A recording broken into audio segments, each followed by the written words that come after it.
Journey with me, if you will, to the year 10,849 A.D. in a faraway world called Terratoo.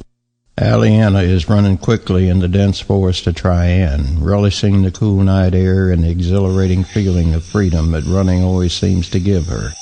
She is wearing mesh body armor with a steel breastplate which is contoured perfectly to her body.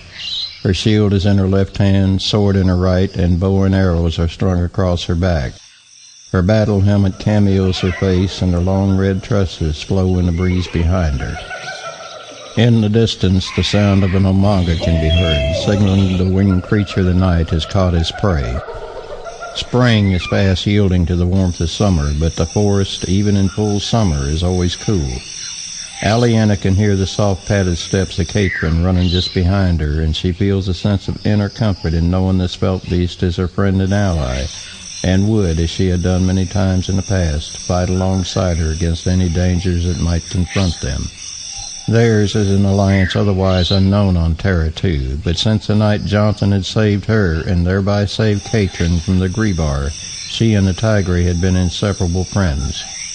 The full moon of Andros helps to illuminate her way as traces of light filter through the canopied leaves of the huge trees of the forest.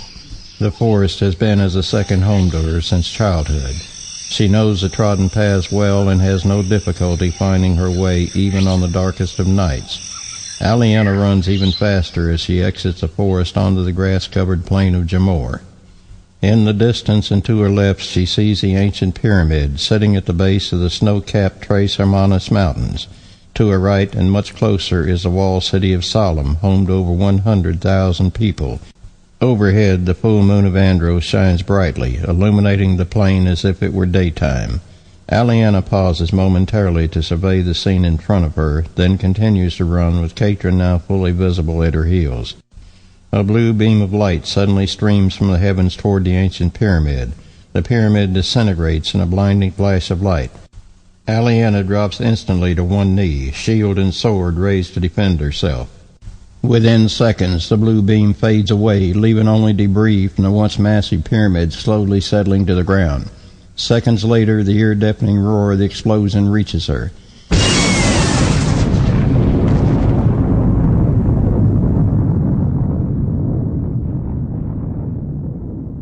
Alyanna trembles and mentally screams at herself. What is wrong with you? You are a soldier. You have been trained since childhood to face fear. Nothing in her childhood training could have prepared her for this. Katrin comes to stand beside Alyanna and softly rubs her head against Alyanna's arm. After but a few seconds, she runs several yards in front of Alyanna, then stops and screams an ear-shattering roar as she looks toward where the pyramid had once stood. Seconds later, another roar. Then she trots back to Alyanna, who is staring at the field of debris that was once the ancient pyramid. The feline rubs her head against Alyanna's right leg, a soft rumbling sound emanating from her throat. Alyanna rubs behind the animal's ears.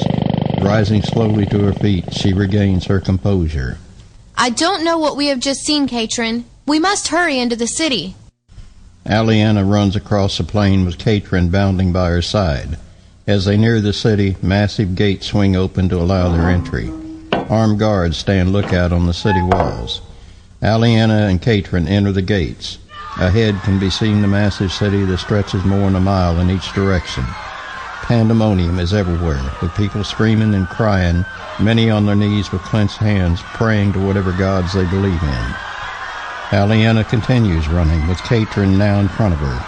Minutes later, they can see the palace that is home to her father.